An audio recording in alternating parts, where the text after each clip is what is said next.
Hey, what's up, guys? Welcome back to another episode of the Tactical Baby Gear Podcast. My name is Beav Brody. This is Alex and my squeaky microphone. In this episode, Alex drops a huge bomb on us, and then we talk about a story that's super moving and has us both crying. Sit back, relax, and enjoy the show.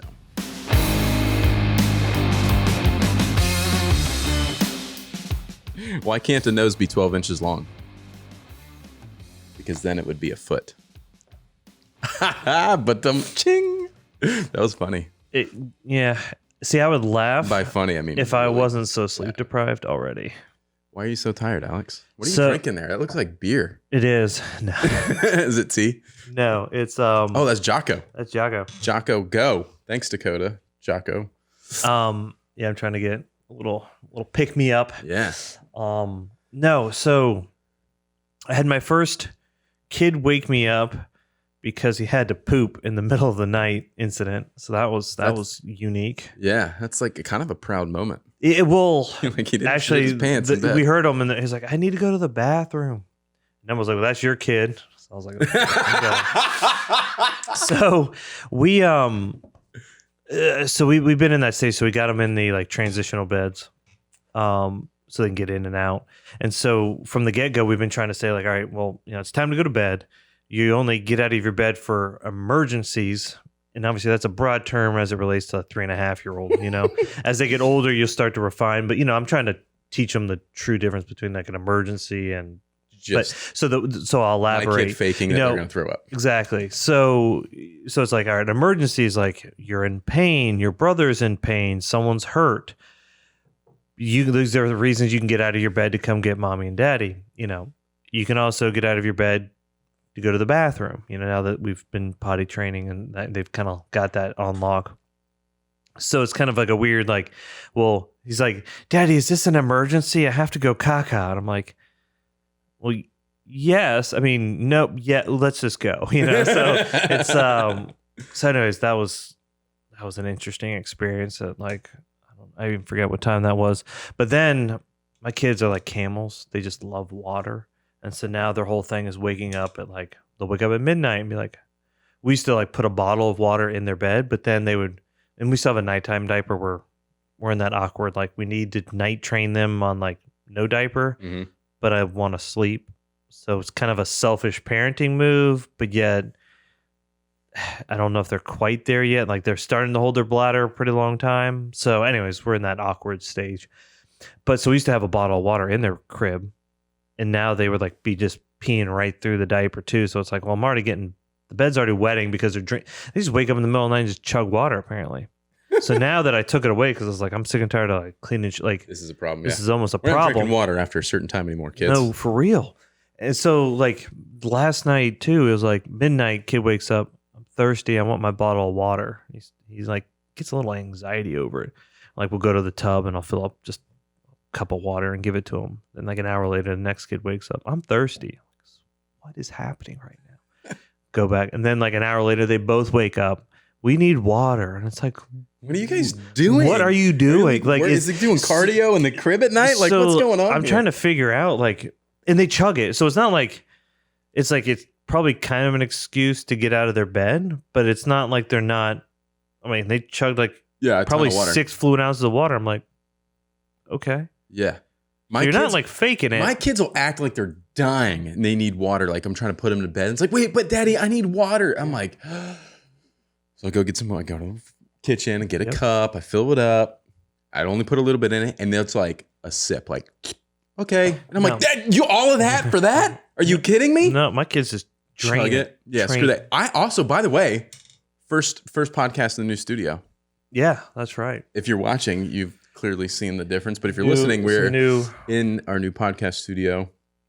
Construction of our office has finally come almost to an end. The construction's done. Now we're just like moving and organizing and stuff. But it's like the moving with kids that last 2 years. You're like, you just move a box here and then you work and then you move a box here. But like at home with kids, it was like you move and then someone has nap and then move and then don't do that because you're gonna die. And that yeah. I feel like we're in that stage now. Well, because we're like middle of the holidays. Yeah, busiest time of the year. Going on, and we're trying to move stuff and organize things. But I made it a priority to get this room done first so we could continue the podcast.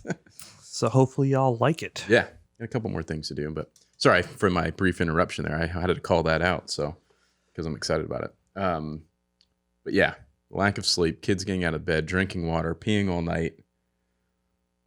Let's just put catheters on them.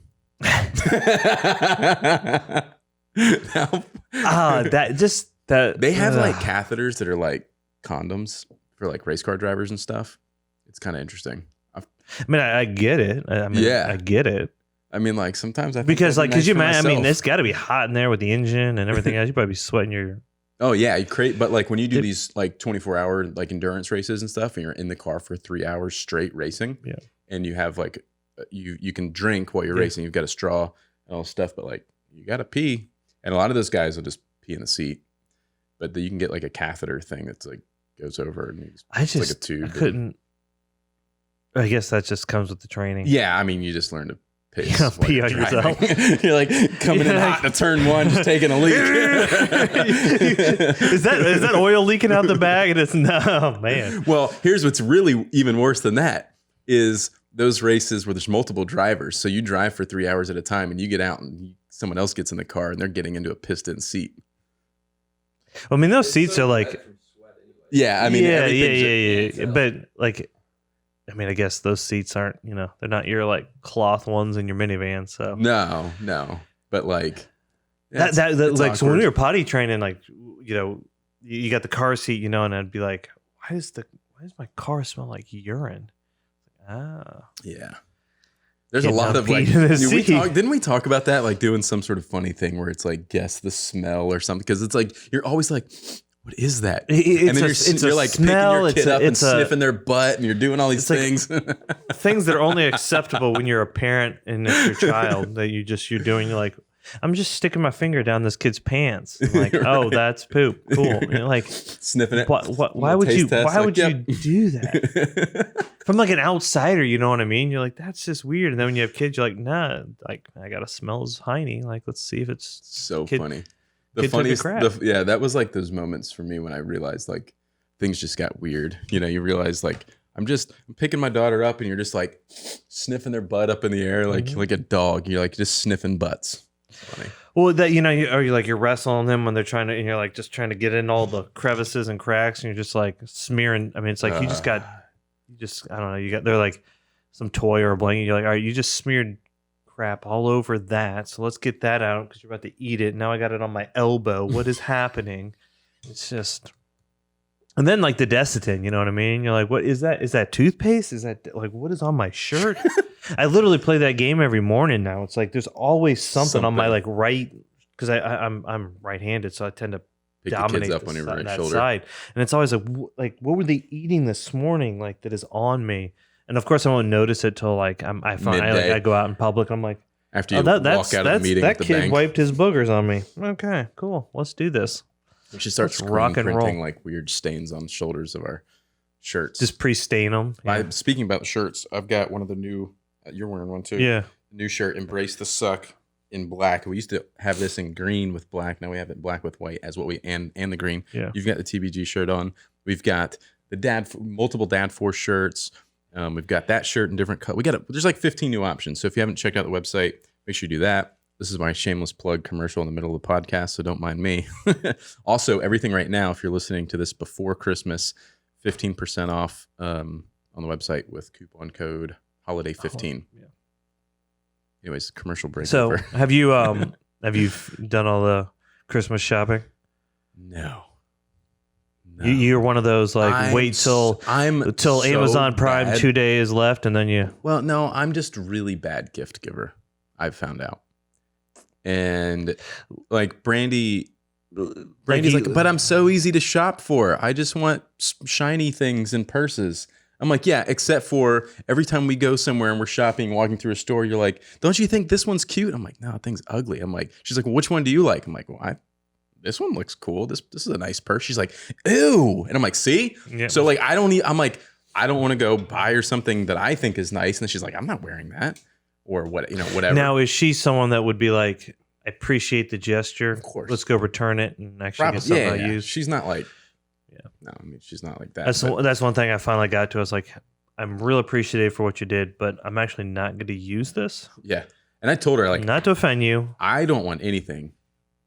I really don't. You know what I mean? Like, I buy myself enough crap. Like, the thing is, like, we just did, I just redid the floors in my garage because they were like, I've been working out there in the morning. Right. And it's like cracked and divoted, and it was super slick when it was wet. So, kids, so I just redid it. And like, those are the things now that I get more excited about. Yeah. It's like, I won't buy anything for like 5 months, and then I'll spend a good bit of money. Drop it on one big purchase. But it's like, cool. I got a garage floor, and I'm super pumped about it. It's like, is that a dad moment? I was like standing in the garage, like, yeah, literally, like I was doing push-ups this morning on it, and I was like, "That's a damn nice floor." I'm like, "What is wrong with me?" It's like 6 a.m, and I'm like, "This garage now." Like, I painted the white kills, everything. So I'm like, I'm getting a little high from the fumes still, like a week later. But this floor is awesome. That's so funny. I remember when I bought my first house really young. I bought my first house when I was like 18 or 19. And I remember, like, it was my 20th birthday probably. My dad's like, so your birthday's coming up. What do you want? I'm 20 still. So it's still like, kind of a big deal to get some birthday presents stuff. I was like, I want a lawnmower. He's like, wait, what? Because up till then, it was like, that was such a proud moment internally for him. Like, he's like, oh, you become a man. It's like all of a sudden, do some yard work. This weed whacker is sick. You're right? Like, wait, did the words just come out of my mouth? I just dropped $200 on a weed whacker. Yeah, like, I want a vacuum for my birthday. Dude, I tell you what, I love a good vacuum. I will overpay for a Dyson. Yeah. I tell you what, good. A funny story on the Dyson though, like no kickback from Dyson, but if you're listening, you can send me some. No, like, they make that claim, like, doesn't lose suction or whatever else. Some like competitors like sued them over that claim, and sure as shit, he proved it in court that it doesn't lose suction. Way. Oh yeah, that's amazing. Yeah, I was like, damn, all right. Jeez. But anyways, yeah, we've got Dysons all. I mean, between me and you, we've got like 3 of them in the office. Yeah, they are a fortune. They're great though. Thankfully, especially get them on discount and everything excellent. else. But when you got like I don't have dogs, but still, you know what I mean. I wear mine out. But that's just it. You get it super bummed. Like, don't buy me anything else. Like, don't spend $20 here and $50 there. Let's save it up, and then I'm gonna spend a few $100s on a damn vacuum and be super pumped about it. That's right. We're getting so old. For real. My sweet garage floor. My vacuum. I'm gonna put a vacuum out inside my garage thing. Oh, no, that's where you get the good blower, man. Dude, I love a good blower too. See, my house, you get some leaves, but probably my right now I do, but you got a lot more. Is covered with leaves 15 minutes after it's blown off, and it mine all right now, but most of the time. And because I live on that dirt road, all of the dirt comes from Brandy's tires into the garage. That stresses me out too. So I'm like, I get home from work almost every night before I even walk in the house. I grab my little battery blower and I blow out the garage, and like the first 15 feet of my driveway. Got me that like 80 volt like Lowe's Cobalt. I think is that the brand? Yeah, something like that. Thing. That thing has actually got a good bit of. It's hilarious because my kids love blowing, so I'm like, perfect. I'm training my tribe here to like do all my landscaping. So I'll be like out there directing. And then I'm going to have all these workers like built in free labor. So it's going to be fantastic. I grew up doing but the kids will grab it and it's like, blow them over. I think that actually got some kick. I've got the craft. It lasts a decent, but I like the fact that like, you don't have to worry about gas, especially with the kids and the smell and then like spark plug this and all the stuff that that I don't know. So I got a big backpack blower too. Cause when I like blow the rest of the yard, cause I've got a huge yard. Yeah. Like that was one of the first things I bought when I moved into the new house here. Because I was like, that's a lot of yard. Budget for it. And like, a lot of what am I budgeting for? I'm budgeting for a grill. I'm budgeting for a blower. Christmas, I'm getting a weed whacker. And a vacuum. And then a vacuum. Father's Day, can I get a vacuum? Like, hold off on the tie. I want a vacuum. Right? Thankfully, we don't have to wear ties. Yeah. At the office here. I should start doing that. I just feel like there's a tiny like I feel like it's one of my kids like on my back, like strangling me when I wear like a suit and tie. I don't mind trying to look good, but damn, it's just restricting. I can't remember. I like dressing up. I usually, clearly I'm not the one to like dress up. I'm usually like t-shirt everywhere, but I like dressing up. I like getting cleaned up. I don't mind it for like a good wedding or something, but like if I had to do that daily, no. I'm not into that. Nah. Can't do it. Yeah. Anyway, so you got some big things happening in your life, Alex. You want to talk about it? Maybe. The suspense is killing me. There's been some recent developments. Breaking news. This just in. Breaking news. I'm sorry, what's that? Yeah, so some of y'all listening might be trying to do some preventative measures to not have children. Things like, condoms and birth control and IUDs.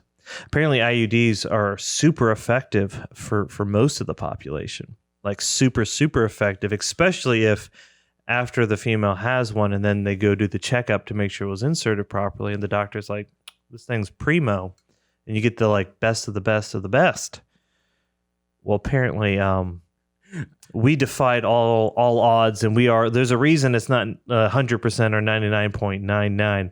It's only 99.7% effective, because in June, Emily and I are having a fourth child, which will mean we'll have 4 kids under 5. They'll actually be more like 4.5. So, yeah, dude, take that news in, people. Yeah, no, congrats on that, though. It's Thank exciting. We have so much more content we can make now. Well, that was right. I just figured it'd be a good tax I'm deduction. glad it was you, because my Brandy was trying to convince me to have a third, and I was like, hell no. So I put that voodoo on you. You did, and it worked. It worked. Apparently, I might be misquoting this a little bit, but some number I thought I heard the wife say or a doctor say it was like 1 in 20,000. Yeah. And then I bought a lottery ticket, and it's BS. I didn't win anything. Yeah. Well, you have, I don't know. You've beat the odds in a lot of ways between the twin situation. So that's just it, right? So we had twins who were identical with like 2 different sacs, and like the way I forget the name now of it, but like the way that the twins developed in there is kind of like a very safe yet less common way. Mm-hmm. I'm sure there's someone listening there's terminology that I'm completely just forgetting. And so then, let's see, it was about like a year later, wife and I went on vacation, but nothing changed from what had happened, prior to having kids. As far as preventative measures, we were doing everything that we had normally done. And sure enough, third one came around. So it's like, okay, like here's almost like a vacation. Here's like a miracle. Another, like I used the phrase miracle baby obviously loosely here in the sense that everything was healthy, but it was just more like we're doing everything we can. But it was like, what is happening? Like at the time, my twins were they 2? Not even. Yeah, they were probably about they 2. They were like 2. So like when Anders was born, my third, it was 3 under 3. It's like yeah. So it was just kind of like, holy smokes, like we're, just trying to still figure out parenting, figure out 2 of them. She just finished like nursing, and now she was able to nurse for a year with the twins. And I was like, got pregnant again. I was like, was the funniest what is happening? So it was like, I kid around. I was like, here's my miracle child, because like we weren't planning on a third one. She was like, do you want a third? And I was like, I don't. You don't want it. Like, I don't necessarily, I'm not going to say no. Like, whereas I'm going to go get like snipped or something, but I'm like, I'm still just trying to digest the fact that like I have 2 little people in my house. Right. And we were starting to add to a baby gear, and it was, the whole, it was chaos. How am I putting food on the table for my family? So third one comes around, and then, so it's like, all right, like, nope, like we need to make sure there is some like very, very permanent, but not long-term this permanent. Is a reversible, like exactly. So I was like, all right. Well, she was like, well, let me try an IUD if it bothers me. What does IUD stand for? Do you know? Oh god, it's something like Let's look it up. Yeah, I'm kind of I don't want to butcher that. Which you just being in the kind of like the industry, and we talked to a lot of people in the military. Like for the longest time, I'd be like, in this IED, I'm like, no. I'd say that, and they're like the wife would be like, I think you're mixing this up. I was like, yes, that is not what has been inserted. All right. I can't even pronounce that. Intrauterine device. It's highlighted in blue right there. Yep. Intrauterine device. There's a reason why. Yes. The females deal with it. Because I feel like my third. Get a vasectomy. I can say that word. I feel like Kendall, who's trying to read right now, and she's like trying to sound out like 4-letter words, and she's like, what is that? It's like dog. And I'm like, well, so let's sound it out. D. You know, she's like, duh, duh. And I'm like, oh, what does O sound like? She's like, oh, oh, oh, oh. And then she's like, I'm like, G. What does G sound like? G, g, g. She's like, duh, duh, oh, oh, g, g. And I'm like, okay, I'll say that a little faster, you know? So it's like, I'm trying to read this ridiculous long word. And I'm like, the thing is, it's not even that long. It's just, I'm horrible when it comes, I'm horrible when it comes to, I can't read anything. I can't even write. You don't write good? I'm the worst. I thankfully have had some really good training from the wife who is very talented in that regards. I communicate with emojis. Thank God for emojis. So did I send you an emoji with like 4 baby heads? And I was like, hey, so actually, that's right. That's what happened. You want to talk about that? Okay, so it was actually a very scary.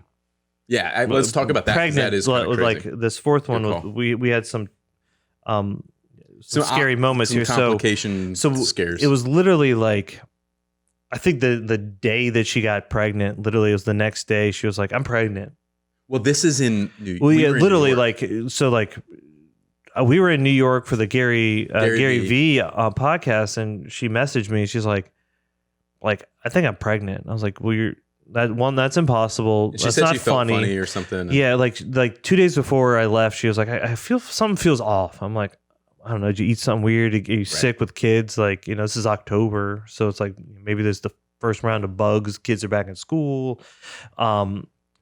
So then we're up in New York doing that interview podcast. I remember. And she's like, yeah, she's like, well, I think I'm pregnant. I'm like, what are you talking about? Like, that's impossible. It only points to that. I'm like, well, you're crazy. It's like, thanks for dropping that news. Like, tomorrow I'm going to meet and have an interview where with Gary. Gary. Like, now I'm thinking about you're pregnant. So like, just hold off. Like, that's fine. Yeah.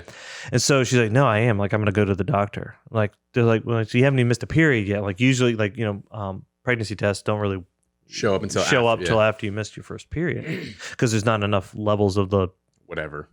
I want to say like THC or something, but I think we're talking about marijuana there. HGC, HG, anyways. Something I don't know enough about that exactly. I probably should. And so she did the test, just why not? And obviously nothing showed up. So she's like, I'm going to go to the doctor and get a blood test. So she goes into the doctor. Convinced. She was like, this is what's happening. So she went to the doctor, and the doctor's like kind of like laughed at her. It's like, you know, it's like, well, I know my body. You don't know me, literally, because it was a new doctor, because the other doctor was out that day. It's like, you're going to do this because I'm the patient. Like, I know what's happening in my body, so do this. And the guy's like, well, fine. Sure enough, came back with enough levels. He's like, oh, well, you might be pregnant. And he's like, come back next week. Let's do it again. Let's see if the levels go up.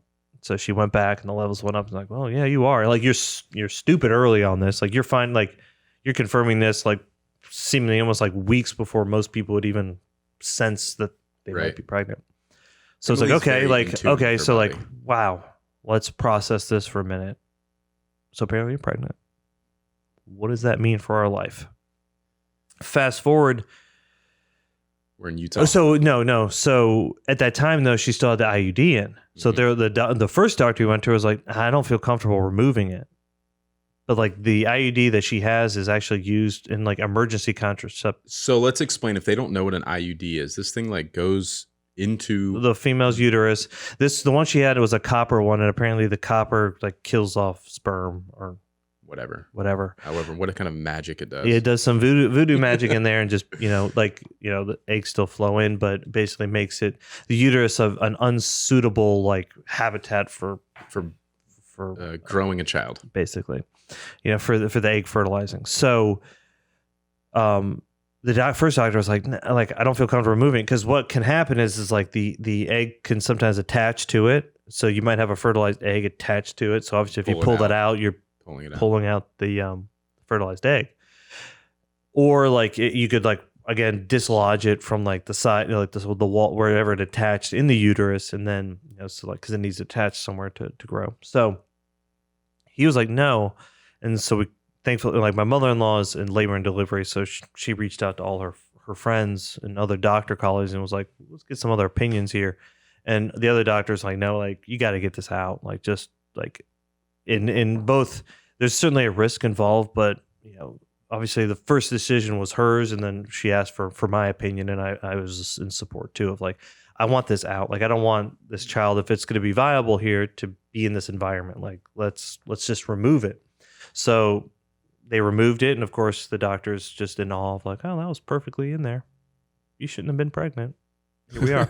I'm like, well, too late now. So they removed that. The doctor felt really comfortable. Everything was removed, and so They it was do like, another okay. ultrasound, and So then it was like, all right, so like let's give it a week, because it's just, we're talking, like things, things like a mustard seed, you know what I mean? We're talking tiny, and it's really hard to see on an ultrasound. And so where we lived, there's in like the bigger cities, bigger hospitals, they tend to have even just more advanced equipment. So they did this first ultrasound, and they were like, and we're in Utah. So actually we're out in Utah at this point. This is crazy. And we're doing all these podcasts with like the Wife Spot and Jordan, and Relentless Mama, and Betsy, and all from Betty's and everything else. So we're out there, we're doing a full week of work, and it's Thursday, and we're leaving on Friday because Thursday is when we're doing the podcast with Wife Spot. And so I get this call right as we're sitting down for lunch. She had just gone to the ultrasound. Now, mind you, no one else knew besides her and I and my in-laws, or my mother-in-law. And she calls me, and she's just freaking out, and rightfully so. And I'm like, well, explain to me, like, what is happening right now? She's like, they just did the ultrasound, and they think the egg might not have actually gotten completely out of the fallopian tube, which it's I think that's called a corneal pregnancy, or no, epitomic pregnancy. Here we go with the big words. Big words again. Sorry, people. Google it. No, I think it was like a epitomic pregnancy is when the egg doesn't come out of the fallopian tube, and then a corneal pregnancy is like a more rare version of that. Okay. I believe. So if I'm kind of misquoting some of this, I apologize. But the long and skinny of it is basically, if that's the case, it's most of the time like not a viable pregnancy. And if they don't go in and remove it, basically the baby will grow, therefore like rupturing her fallopian tube, which will cause her to bleed out. So the baby will obviously not be viable any longer, and then it could kill my wife. Emily, yeah. So she gets that news when I'm out of town, where we're all just still trying to process the fact that we had just ordered breakfast. Yeah, we had just, like I hadn't eaten anything. And of course it's like, because it's the time change too, it's like, I think it was like 11 o'clock, but for us it's breakfast. So I'm like, okay, I'm like, explain this to me again in slower, less, big words. I'm sitting outside. Everyone else is inside. The whole team's inside waiting to get our breakfast. And I'm like, all right, so you're telling me that like we just went from having we're probably gonna have a fourth kid to you telling me now the doctor's saying it's not viable, and if we don't get this removed, you could die. Okay, I'm gonna get on a plane. So literally within 2 hours from getting that phone call, I'm on a plane headed home from Salt Lake City. Everyone's like, Travis, everybody's in the restaurant. I'm like, hey, I'll be right back. I got to take Alex back. And so, and at this time, we're still like, based on the news, still trying to process. So I just, we're just kind of keeping it internal at this point. So that's how I dropped the news to you. So right. Beav was there for Anders, the third one, which was again the kind of surprise baby. So literally Beav and I are at my kitchen table, because I don't even think we had truly like office spaces and everything else. I don't remember. We had the shop on the island, but we were having kind of like a meeting at my house. And the wife's upstairs, and she just starts hollering down. So it's like, you need to come up here, Alex, come here. And I'm like, I'm having a meeting. Like it's during work hours. Like just if it's not an emergency, you can get out of bed. If it's an emergency, go to the bathroom by yourself. You don't need my assistance. and Beav, you were like, no, I think she needs you. I think she actually needs you to come up there. So I was like, all right, fine. Let me walk up there. And she's like, literally just gotten out of the shower. She's like in her towel, and she's holding up a pregnancy test, and it's got the 2 lines. And I'm like, are you this right now? Fall down the stairs? And so I'm like, okay. I got to go back downstairs and finish this meeting with Beav, but we're going to have to talk about this. So I go downstairs, and I'm like, I think I said, how good are you at keeping a secret? Yeah. And you're like, I'm pretty good. And I was like, So I'm having a third child. I was like, what? We're like apparently like 3 or 4 weeks into this. My kids are 2. I don't know how I'm gonna handle this. We just started tactical baby gear, like literally, like on like a full tilt, like full time endeavor for both of us. So anyway, so here I am walking outside some sandwich shop in Salt Lake City, and I'm like, Beav, you know that funny joke that you overheard in New York City where Emily was like, I'm pregnant, and I said that's impossible, and then I got off the phone and I told the whole gang that like my wife's pregnant. My wife's claiming that she's pregnant, but it's impossible. That's impossible. Well, we're having a 4th child. We've known for like a few weeks, and I have to go home. And apparently, she's telling me it's not viable, and if she doesn't get this removed, it could rupture. Come to find out that apparently you have a little bit of a window, because it's still so small. It's once it starts getting in the rapid stage, but it wasn't like it wasn't imminent. But yet, here I am halfway across the country, more than halfway across the country, like she's by herself. So we get home, we go up to MUSC. Get one of the fancy smancy like ultrasounds, and that ultrasound, because it was like I think like a week later, because they wanted to give it a little bit more time to grow. Doctor comes in, they're like, nope, everything looks good, you're having a 4th child. So apparently like the placement of it is a little off center, like not ideal, but not very in the safe zone. But just like from the other ultrasound, like you couldn't tell with like the muscle and stuff that was in it, like where exactly it was. And so it was like, I think it was God's way of kind of like, so I'm, if for those that don't know me, like I love being in control. He's very, I don't want to necessarily call myself a control freak. I'll let you I'll tell you for you. But like, I like to control things. So, and I got a really strong faith here. And I was like, I think this is God's way of telling me, like, because I'm trying to control the way my kids are while letting them be kids, not overprotective. Amongst controlling everything hovering, else. Not a helicopter parent or anything else. Like I let them fall down, but like just listen to me. But you're 3.5, so I literally think it's like his way of being like, look, you're just not in control. Like do the right things, but like there's bigger plans that you don't have control over.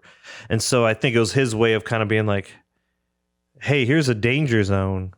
Oh, wait, you're just having the 4th kid. And it's like, now I'm like, cool, 4th kid. I can handle 4th kid. I can't handle losing, a baby as well as my wife. Like, so bring on number 4. You know what I mean? Like that's the win after this reality check. And subsequently we've had, she's had several more ultrasounds. And every time it seems to be even, like better looks safer and safer and safer. A good healthy growth rate, good healthy heartbeat. But so I think the due date is June 12th. What's interesting though is, come to find out, with a C-section, obviously we'll do it a week in advance. And so my mother-in-law came out and said, well, actually, I've been praying for Emily to have a daughter. I'm like, wait, so this is your fault. Wait, this is your fault. Yeah. I was like, so you retiring and paying for this one, right? She was telling me this Halloween. We were out in the street in front of your house. Yeah. She's out there. She's like, I got to tell you something. And I'm like, what? Because Nancy loves to talk.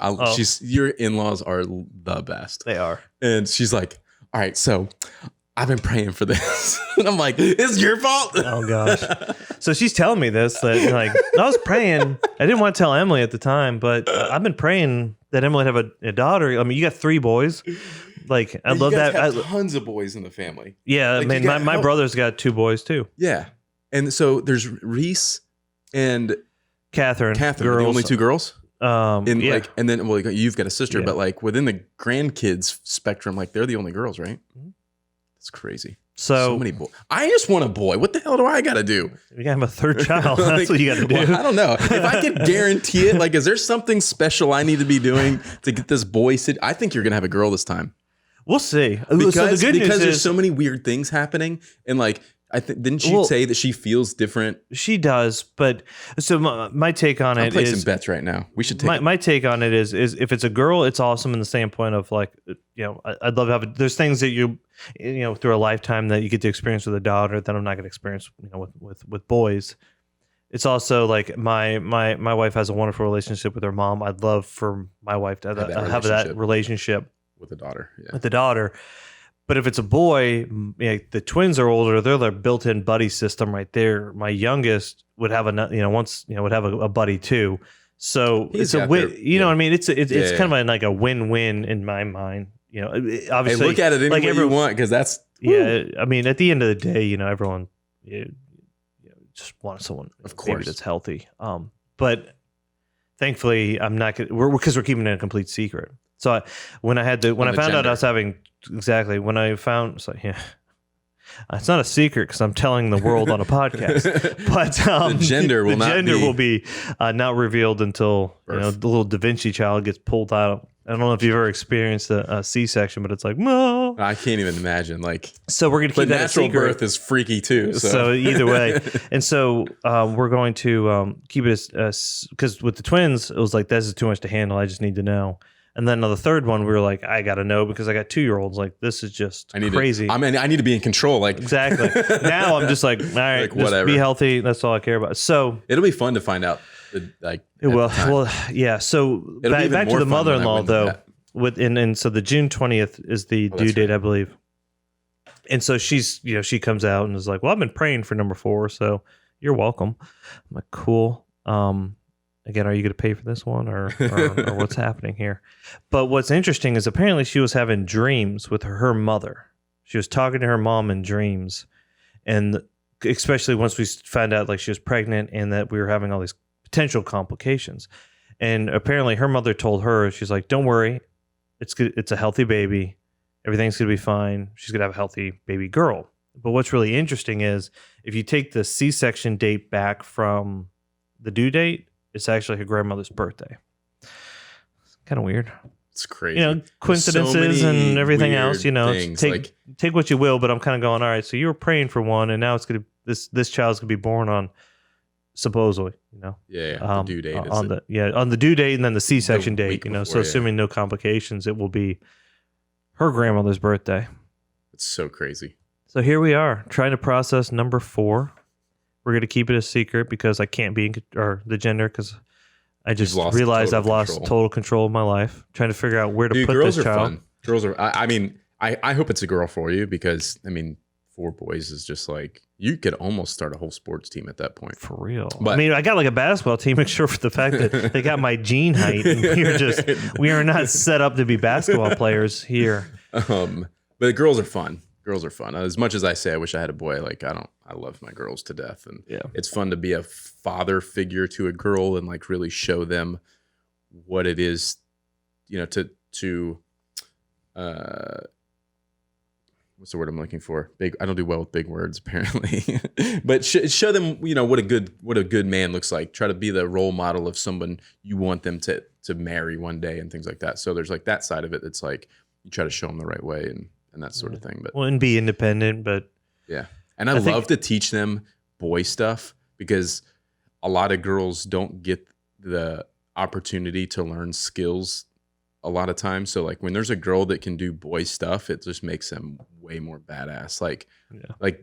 My girls will be working on cars and shooting guns and doing guy stuff, but no doubt. Well, stereotypical guy stuff, you know what I mean? Just because again, that's what everything kind of falls in. It's you walk through a Walmart or a Target and you're just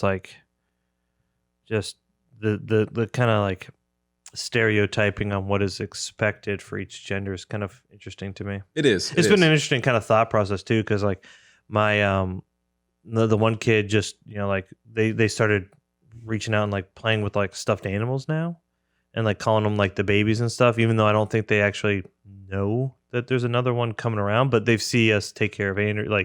He still has diapers, so they're putting diapers on. It's they're playing with dolls. A lot of stuff, yeah.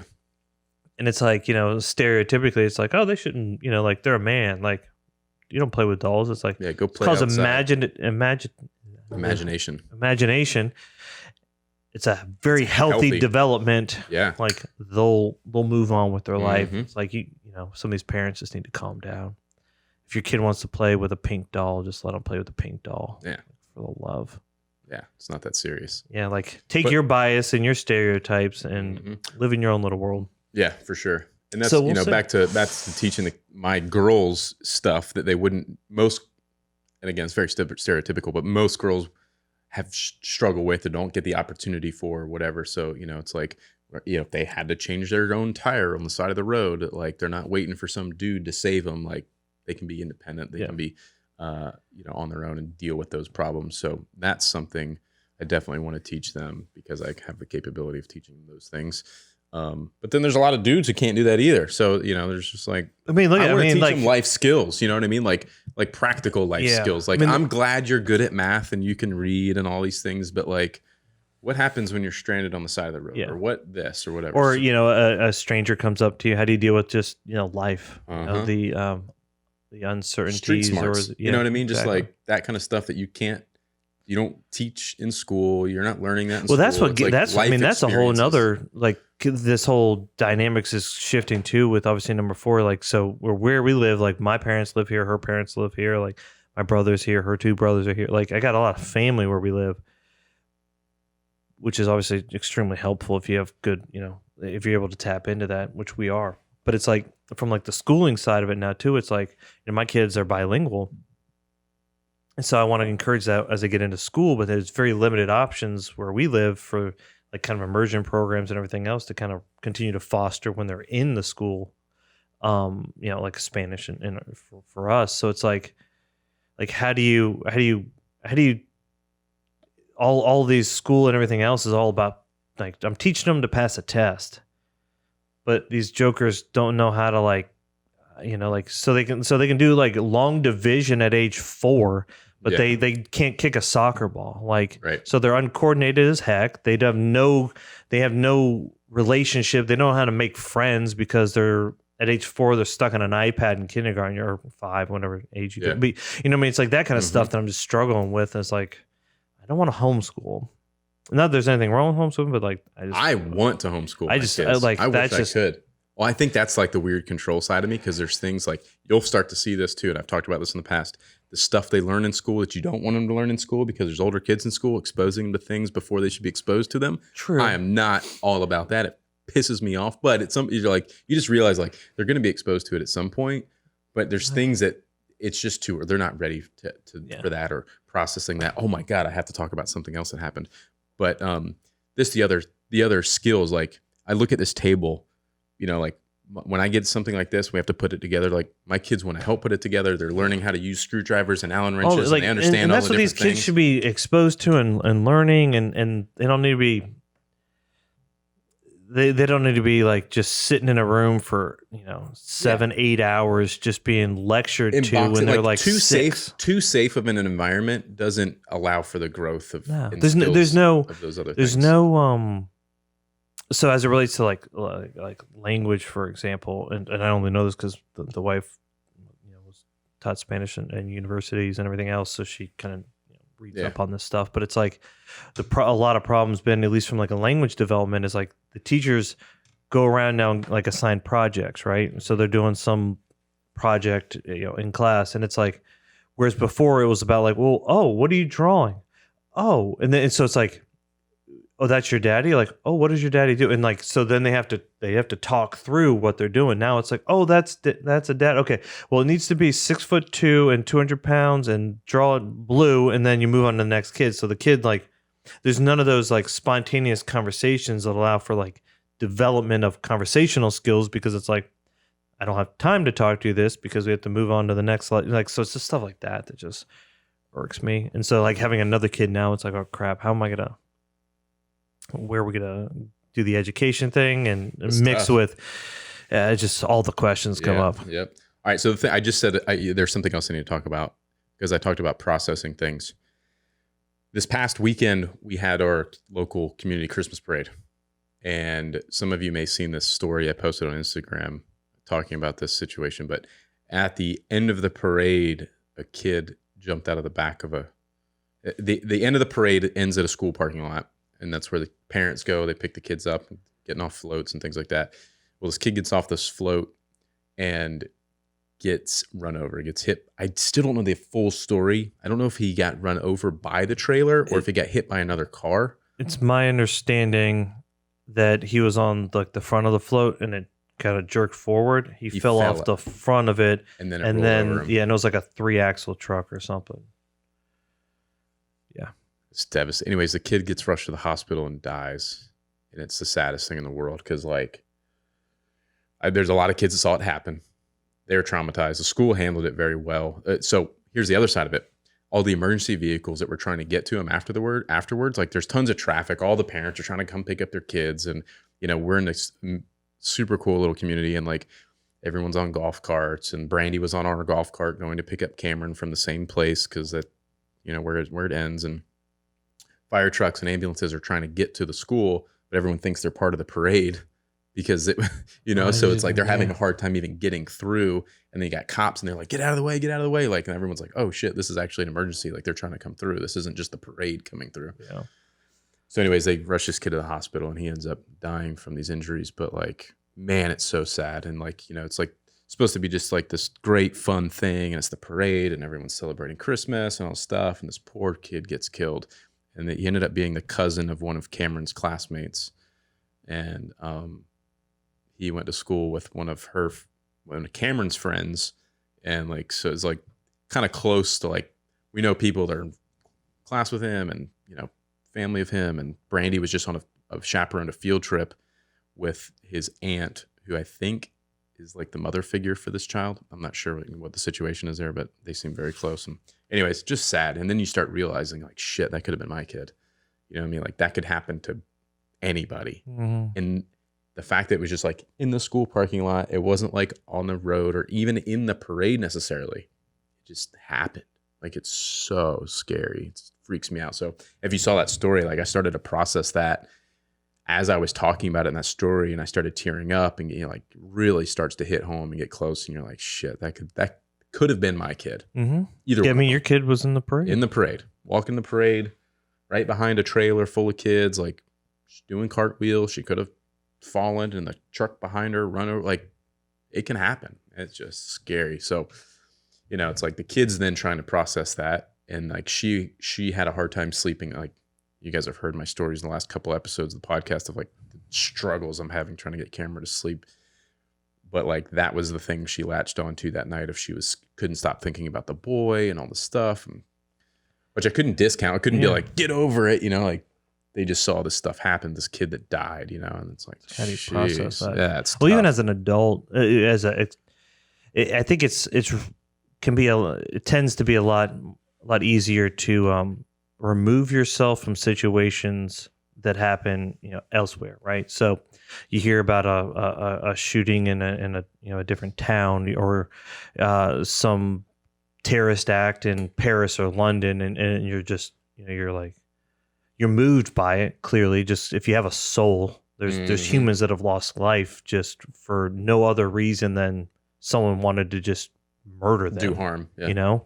And so it's just like, but I think your brains tend to be set up in such a way that you kind of can separate yourself, or else it'd be hard to just function on a daily basis, because there's so much good and there's so much bad that just happens on a daily basis.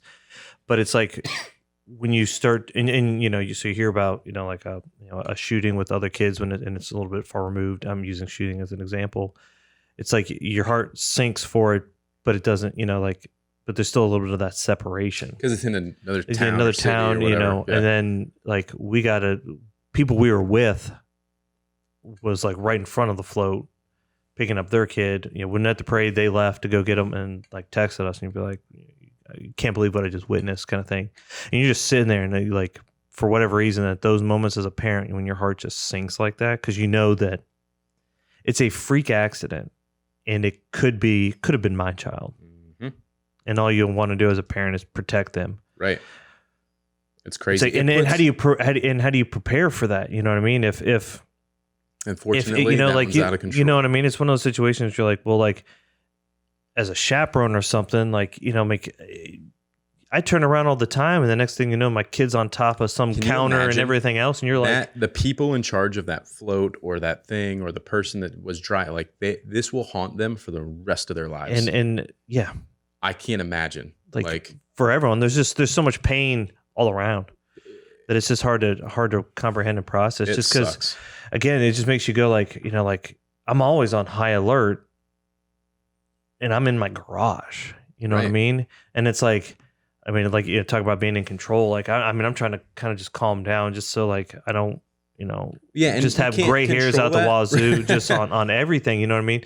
There's certain things you just can't control, but you're just like, And some might try to control that by just not letting their kids participate in certain things, which it's such a freak thing. It's not like this happens at every parade or whatever. And it's like, it's unfortunate, but you can't like not let your kids do certain things because that could kill them. well, Or, it was someone's taking that on. died doing that before. Don't let them do it. You can't like remove them from everything and like keep them in a bubble because that's not healthy. But it's certainly a struggle from a parenting side of balancing again at the right age, and then even at the right age, are they going to make the right decisions? And then are other people like, someone else, some adult who's doing some activity, going to make the right decisions? Mm-hmm. It's tough, man. It's really tough, hard. and obviously, I don't have to explain that to my kids yet. Trying to explain. We didn't really explain it to Kendall. She's still too young to, I think, really comprehend and understand, even though she's like obsessed with death and super morbid and the dogs and my grandmother and like all that stuff. But like, she's not ready to know that someone from school died. Someone died from their school last year, Christmas break. I don't remember exactly what the situation was, but another student died from the school. It's crazy. So how did you handle it with Cameron? Cameron knew it happened. She was there, all this stuff. I don't think she actually witnessed it happen, but she knew it was going on at the time and then found out he died, and the school handled it in a good way. I didn't hear Brandy was like, I'm really happy about the way the school handled it. Apparently, like the teachers, like I think they coached the teachers on like what to say or how to deal with it, and then they dealt with it within the class. But like one of the kids in the class, it was his cousin. So one of the Cameron's classmates. So I think their class was probably a little closer to it than some of the other classes in the school, obviously. But I didn't bring it back up to her. Like Brandy said that she talked to her about it and she was like, just seemed okay about it. But I didn't bring it back up necessarily because she'll latch on to it and it'll cause her to not sleep well. And like, I don't want to remind her about it and bring it back up. So I just kind of let it fade off. Unfortunately, I feel so guilty for like not asking about it, but at the same time, like I don't want to stir it back up either. So, yeah, but it puts so much in perspective. There's just no good of like when you get upset about something really stupid, they're not listening or they're jumping on the couch and you don't want them to, and you get all pissed off and hot and bothered and frustrated. And I told you not to do that. Then you realize that they could have just died at the parade an hour ago. Yeah. And like it changes your perspective on things of like what the things that really piss you off aren't that big of a deal. Like, well, it's like, what, I should keep my cool. I need to discipline them or put them in line or whatever the case may be. But you're right. It's just, and then it gives me like every morning, I always give my kids a hug and a kiss and I tell them I love them. But like after something like that happens, you over index on that because you're like, something might happen at school today. This might be the last time. It could be. Well, that's, I've approached that in not like not such a, like, I don't think I've approached that in kind of like this is the end or kind of a morbid way, but I even approach that as it relates to the marriage. It's like every night, if there's something kind of unsaid, or if there's something we're disagreeing on, everything else, like especially if I'm being stubborn and I'm like, she's now proven that she was right, which she isn't most of the time, unfortunately. And I'm like just gun ho during the day. We're like that's BS, like right. I'm right, and then it's like, and so I'm just being stubborn to not just finally be the bigger. Well, own up is a better way of saying it. To like, but you were right. Disagreement to bed. But it's like bed. To me, it was like there was one thing my grandfather told me. He was like, never go to bed leaving things unsaid or unsettled. Right. And so it was like, all right, you know what? We've been having a disagreement. I'm sorry. You were right. You were right. But not just always like you're right, I'm wrong, but just like because again, like start with a clean slate. You always want to start with the clean slate. Just and again, not because like you never know, but there's just much more important things in life. So if you have a disagreement, that's fine, but you gotta. If you want that long-term happiness, if you want that long-term marriage and relationship with your kids, it's like I just think it's just a good practice to make sure that you don't just leave all those things unsaid because. Well, you can't it's to your best of your ability, right? Yeah. Because do you think that family thought like I wonder now, like what happened before the parade with that family and that kid? Was there something unsaid? Was there something unsettled? Were they yelling at that kid to put his clothes on, get ready for the parade, and angry? And it like, did they shove him into the parade all pissy because somebody wasn't listening? Or was it a good, happy, fun experience? But that last moment they had with their kid before he got on the float and they walked away to go sit in the parade and watch him come by, that was the last time they got to talk to him. Yeah, the picture of him on the float that they probably have is the last photo they have of him.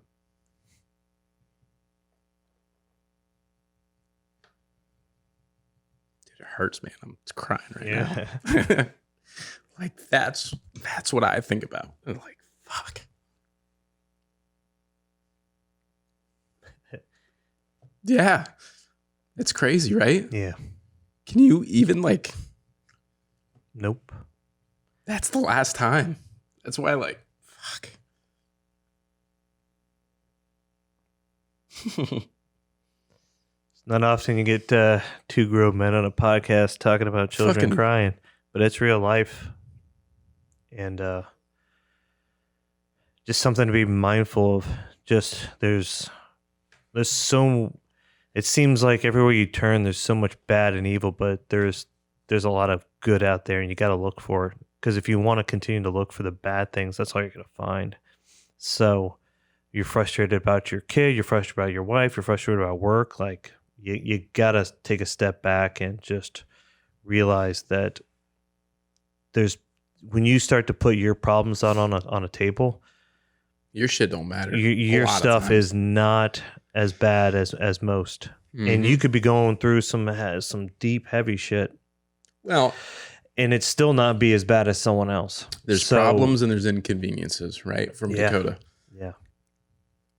It's crazy. Most of what we deal with is an inconvenience and not a problem. Mm-hmm. And you got to be reminded of it. I mean, if that's one positive that can come away from this poor child's life ending so early in such a tragic way, could be that some people listening, even for you and me, as we approach our life with our family, is don't take it for granted. Just try to enjoy the moments. Try to doesn't mean you just need to give them candy and cake and let them walk all over you, but you just as it relates to your marriage or your friends, your family, just everything you say and do has a lasting impression. And so if the last thing you say to someone is angry or mean or, unkind, like that could be the last thing you ever say to someone. Mm-hmm. And so it's just try to, I guess, keep that in mind as you go about your life, and just try to make sure that, perspective of everything is huge, and just be kind. The more just be kind, straight respectful, have empathy for people. You don't know what they're going through. Uh-huh. If they cut you off in the coffee line or something, you know what I mean? They just might not have seen you. You don't have to come out the rip just being an ass. Yeah. I don't want to leave this on a sad note. You want to try to FaceTime Wife Spot? What time is it there? It's 10:30 here. That means it's like 8:30 there. Is it 8:30 or 7:30? Is it 3 hours behind? Or 2 hours. It's 2 hours behind. Yeah. I always get messed up because I think last time we were at Vegas, I was like, "Oh, it's 2 hours behind." I called the wife, and she's like, "You do know it's like 11." I'm like, "Damn it!" Yeah. I thought it was 9. Let's see if I want to FaceTime Wife Spot, you guys, and tell her Alex is having a 4th kid. Well, it's because I completely bailed on the podcast with her, and she's like, "What? That's like right. You'll stick around for my husband, but you won't stick around for me?" And I hadn't explained why. So hopefully I'll turn this around, Trev, so that they can see if she answers. She's probably wondering, like, what is this cat? She's like probably in the bathroom. Like, maybe she'll FaceTime me back. That, or she's probably doing some parenting right now. Yeah. It's like, excuse me, I couldn't be interrupted. My Littles was having to go outside to use the restroom in the snow. No answer. I'll make sure to stay near a camera. If she calls me back, I'm going to film it and we're going to put it out on a separate video. But anyways, yeah. Again, I didn't want to leave this thing on a negative note, but that was some real shit, man. Like that's Well, it's not true. negative. It's just sad. It's just sad. For those listening. It's real, and I hope you guys find super valuable. Like those are real emotions, and when you become a parent, you get soft to stuff like that. Like Travis, who doesn't have kids, probably doesn't think about it the same way I think about it or Alex thinks about it. But when you become a parent, you have your own children, and those types of things happen, and those are the thoughts that run through your head. Like it's real. It's real crazy. Anyways, got anything else to say? Nothing? Go if you got kids, go give them a hug and a kiss. That's it. If you got a spouse or a significant other, give them a hug and a kiss, and put some kindness out in the world. We need it. Oh, show. Yeah. Like, subscribe, comment, do all the things. We would appreciate it. See you guys in the next episode. Peace.